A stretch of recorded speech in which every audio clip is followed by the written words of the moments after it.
Hizo de la filosofía y la literatura un compromiso con las luchas sociales y políticas. Filósofo, novelista, dramaturgo y ensayista, fue además el padre del existencialismo, una corriente que dejó una profunda huella en el pensamiento moderno occidental. Fue también un gran estilista de la prosa, tuvo sus logros y errores, pero nunca aceptó el más mínimo compromiso con el poder, porque estaba convencido de que las personas vienen a este mundo para ser libres. Durante sus años de educación superior, Jean-Paul Sartre comenzó a escribir sus primeros textos y a realizar interesantes interpretaciones que germinarían después en muchas de sus obras más importantes. Tras cumplir el servicio militar obligatorio en 1929, ejerció la docencia y se interesó fuertemente por una de las ramas filosóficas más resonantes de entonces, la fenomenología. A partir de ahí, reflexionó acerca del concepto de la conciencia no como algo que se encuentra cómodamente dentro de uno, sino por el contrario, arrojada hacia el mundo y hasta en peligro, como más tarde diría. Sartre consideró la conciencia sin ningún condicionamiento, y por eso también introdujo el concepto de libertad, ya que para él, el individuo es libre, porque es libre de toda determinación gracias a ese tipo de conciencia. Se trata de una corriente que considera, a grandes rasgos, que no existe una naturaleza humana predeterminada, y que es la libertad de conciencia, de elección, de acciones, lo que produce cierta revelación y creación de sentido. Conciencia y mundo, entonces, forman una sola unidad, y no se trata de cuestiones separadas o desligadas. El pensador francés, en una conferencia de 1945 que luego publicó con el título El existencialismo es un humanismo, definió esta doctrina como aquella que hace posible la vida humana y que, por otra parte, declara que toda verdad y toda acción implican un medio y una subjetividad humana. Muchos le reprocharon que esa subjetividad humana estaba apoyada en el lado oscuro de la vida. Sin embargo, sus postulados transformaron a Sartre en una celebridad del pensamiento europeo. En 1943, se editó la obra más importante de Sartre, El ser y la nada. Con este escrito profundizó las bases de aquel movimiento existencialista, en el que distingue algunos conceptos fundamentales como el ser en sí, que quiere decir que lo que es, no puede dejar de ser eso para ser otra cosa, y el ser para sí, que significa que el ser puede proyectarse y salir de sí, pero que también es, y logra ser todo aquello que eligió. Esto quiere decir que los individuos, cuando eligen, se están eligiendo a sí mismos. En otras palabras, somos lo que elegimos ser, y por tanto, somos libres para elegir y ser lo que deseamos ser. Es por eso que al ser libres y tener una conciencia no condicionada, siempre se puede cambiar, la historia también se puede cambiar. Pero para eso, como dice Sartre, hay que recuperar esa libertad, tal como escribió, el hombre vive alienado, pero antes de alienarse fue libre. Es posible la alienación, porque antes existió la libertad. Lo que hay que hacer es volverla a conquistar. Su lógica lo llevó a cuestionarse un axioma clave para su teoría. Dado que el universo no se puede medir ni determinarse, nosotros, los hombres, tenemos la posibilidad de elegir algún camino del cual absolutamente somos responsables. Y dada la soledad y el desamparo con que se elige este camino individual, puede, y a menudo sucede, transformarse en un proyecto desalentador, pero al mismo tiempo es liberador de toda coerción determinante.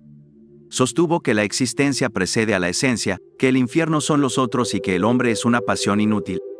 Su teoría del psicoanálisis existencial afirmaba la responsabilidad de todos los individuos al adoptar sus propias decisiones y hacía del reconocimiento de una absoluta libertad de elección, la condición necesaria de la auténtica existencia humana. Muchas personas, con el fin de adentrarse en determinado grupo social o de comenzar a parecerse al modelo de persona a la que aspiran llegar, empiezan a imitar el comportamiento y la proyección social de otros. Uno de los temas clave de la filosofía de Sartre es la imitación. Esto lo llevó a hacerse las siguientes preguntas: ¿qué realmente nos hace imitar a los demás? ¿Acaso hemos nacido para ser una copia de otros? Se puede deducir con toda seguridad que vivimos en el mundo de la imitación. Muchos de nosotros hemos soñado, o todavía soñamos, con ser como los demás. Y esto no es un hecho aislado, ya que para darte cuenta de lo que acabo de decir, solo tienes que entrar a las redes sociales. Por todos lados existen lo que podemos llamar tendencias. En resumidas cuentas, personas haciendo, emulando y copiando lo que hacen los demás. Para Sartre, la imitación es una forma de autoengaño. Un autoengaño en la que las personas eligen negar su propia libertad y responsabilidad existenciales al adoptar roles y comportamientos prefabricados por la sociedad. Esta negación de la libertad surge de un profundo temor al vacío y a la incertidumbre de la existencia humana, lo que lleva a las personas a buscar refugio en identidades predefinidas y normas sociales aceptadas. Sin embargo, Sartre argumenta que esta evasión conlleva un alto costo, el costo de la pérdida de la autenticidad y la alienación de uno mismo. Sin embargo, Sartre no solo identifica el problema de la imitación, sino que también ofrece una solución. Para él, la autenticidad implica enfrentar la libertad y la responsabilidad de manera directa, reconociendo que somos los únicos arquitectos de nuestras propias vidas y que nuestras elecciones y acciones tienen consecuencias significativas. Para Sartre, la autenticidad no es un estado estático, sino un proceso dinámico y desafiante que requiere coraje y determinación. Implica cuestionar activamente las creencias y convenciones sociales, así como enfrentar el vértigo existencial de la libertad. Algo que me gusta de Sartre es que no trata a la imitación como algo aislado de su filosofía, sino que la relaciona casi directamente con su concepto de libertad. En una de sus obras más importantes, titulada El ser y la nada, nos muestra un ejemplo determinante de cómo la imitación puede ser un acto de mala fe. Hay un camarero que encaja perfectamente en la categoría de imitador. Este hombre es excesivamente servicial y adopta una actitud artificial y sumida hacia los clientes. Esta no es su verdadera personalidad, sino que se añade esa etiqueta porque sencillamente es lo que se espera de él. Sartre argumenta que al adoptar este papel predefinido, el camarero está negando su propia libertad y autenticidad, convirtiéndose en una caricatura de sí mismo. ¿Y a cuántos de nosotros nos ha pasado eso? Vamos a una fiesta y actuamos de la manera que se espera de nosotros, nos piden una opinión y no expresamos la verdad para que los demás no se sientan mal o ofendidos. Sartre argumenta que todos estos actos son de mala fe, ya que cuando nos limitamos por lo que puedan pensar los demás y actuamos de manera inauténtica, estamos renunciando a nuestra libertad, algo que de manera existencial, es lo único que está en nuestro poder. Poetas, filósofos y videntes siempre se han preocupado por la idea de un yo verdadero. La traición del yo ha sido un ejemplo típico de lo inaceptable desde sus inicios hace más de 500 años. El ideal de autenticidad ha estado incrustado en el sistema de valores de la civilización occidental moderna. Las palabras de Shakespeare, sé fiel a ti mismo, reflejan también como cualquier otra lo que ha significado la autenticidad para la mente occidental. Según este ideal, cada uno de nosotros tiene nuestro propio camino que seguir, pero a pesar de su importancia en Occidente, muy pocas personas cumplen con el ideal de autenticidad. Si el ideal de autenticidad ha de tener algún mérito, un yo verdadero o real, debe existir al menos como una potencialidad dentro de cada uno de nosotros. Aunque tal concepción del yo puede parecer vaga e indefinible, numerosos pensadores han intentado elaborar posiciones coherentes con respecto a su existencia. El psiquiatra Donald Winnicott conceptualizó el yo verdadero como la fuente de nuestras energías espontáneas y creativas, las cuales son abundantes en los niños al jugar, pero a menudo reprimidas en la edad adulta. William James también imaginó el yo verdadero como la vida interna palpitante. La tarea de vivir auténticamente tiene dos elementos. Primero, debemos tomar conciencia de la existencia de nuestro yo verdadero, una tarea que requiere reflexión e introspección, y segundo, debemos expresar este yo verdadero en nuestra vida cotidiana. En la mayoría de los casos, sin embargo, el yo verdadero es negado y tiene poca oportunidad de expresión. En cambio, en respuesta a sentimientos de inseguridad y vulnerabilidad o una aprensión general sobre la vida, muchas personas desarrollan lo que se llama armadura del carácter o un falso yo. La armadura del carácter se forma debido al miedo a que nuestro yo verdadero, al ser una expresión de nuestra singularidad, sea rechazado y tal vez ridiculizado por otros. Si bien nos protege de tales amenazas, la formación de la armadura del carácter se hace a expensas de cortarnos de la sensación de estar vivos. Solo el yo verdadero puede ser creativo y sentirse real, escribió Donald Winnicott. La existencia de un falso yo resulta en una sensación de irrealidad o una sensación de futilidad. Cuanto más uno permite que su yo verdadero sea enmascarado por un falso yo, más se adormece y se vuelve ineficaz, y más comienza a caer víctima de lo que Søren Kierkegaard llamó el peligro más grande. El peligro de perderse a uno mismo. Kierkegaard discutió las diversas formas en que uno puede sucumbir a la enfermedad espiritual de perderse a sí mismo, en su libro La enfermedad mortal.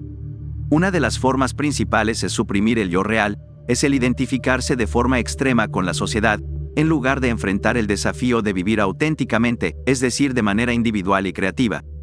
La mayoría de las personas encuentran mucho más seguro y fácil perderse en la multitud. Kierkegaard escribió: simplemente consiste en tales personas que usan sus habilidades para acumular riqueza, llevar a cabo empresas mundanas, hacer cálculos prudentes, y tal vez sean mencionados en la historia, pero no son ellos mismos en un sentido espiritual, no tienen su singularidad existencial. El filósofo alemán Martin Heidegger también tomó nota de la tendencia de los seres humanos a huir de lo que él llamaba la auténtica capacidad de ser uno mismo hacia las comodidades de la conformidad. Él observó que nuestro modo normal y cotidiano de existir es una forma de inautenticidad que llamó caída. Una de las principales formas en que caemos es existiendo como das Man, que en alemán significa para la gente. Das Man representa al miembro anónimo, o promedio del grupo social, y por lo tanto, los modos de pensamiento, creencia y comportamiento que se consideran normales y esperados. Cuando existimos como das Man, permitimos que nuestra experiencia y comportamiento sean moldeados y determinados por lo que se dice, se piensa o se hace.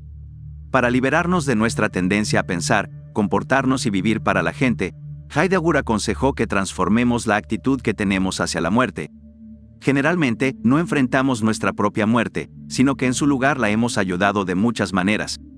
Nos decimos a nosotros mismos que la muerte no es relevante para los vivos y que pensar en ella es morboso y una pérdida de tiempo, o nos relacionamos con la muerte de forma personal. Reconocemos que otros mueren y que algún día nosotros también lo haremos, pero nos decimos a nosotros mismos que por el momento aún no. En otras palabras, no reconocemos tanto la importancia de la muerte en nuestra vida como la posibilidad siempre presente de ella. Para remediar esto, Martin recomienda cultivar lo que él llama la resolución hacia la muerte. Aconseja correr hacia ella y relacionarnos con ella con anticipación, es decir, vivir con conciencia de la importancia de la muerte y del hecho de que nuestro fin podría llegar en cualquier momento. Adoptar esta postura es lo que Heidegger llama ser hacia la muerte. Tal forma de ser es difícil, ya que cuanto más conscientes somos de la omnipresencia de la muerte, más ansiedad invitamos a nuestra vida. Sin embargo, para Heidegger, esta ansiedad es también la clave de la libertad y la autenticidad. Al existir como das Man, damos por sentados los valores de nuestra sociedad y nos sumergimos en roles y juegos sociales. Para usar la terminología de Martin, tendemos a hacer lo que uno hace sin cuestionarlo.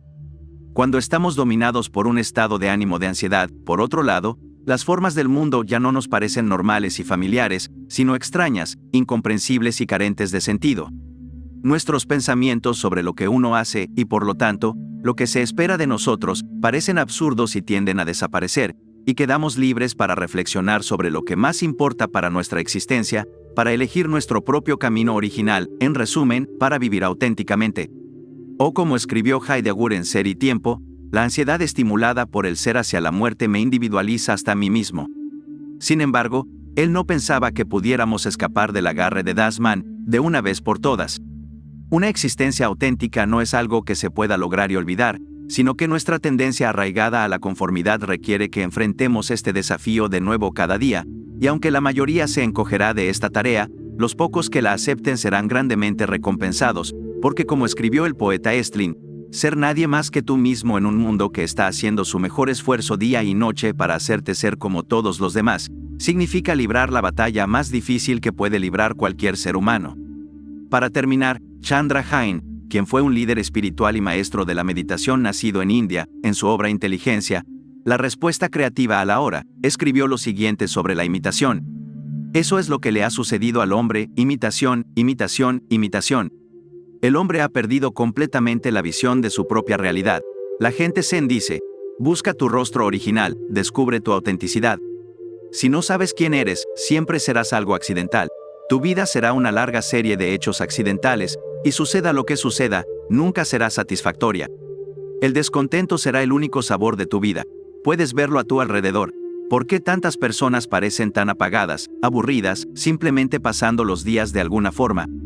Dejando pasar un tiempo tremendamente valioso que no podrán recuperar, dejándolo pasar con tanto embotamiento, como si solo estuvieran esperando la muerte. ¿Qué les ha sucedido a tantas personas? ¿Por qué no tienen la misma lozanía que los árboles? ¿Por qué el hombre no tiene la misma canción de los pájaros?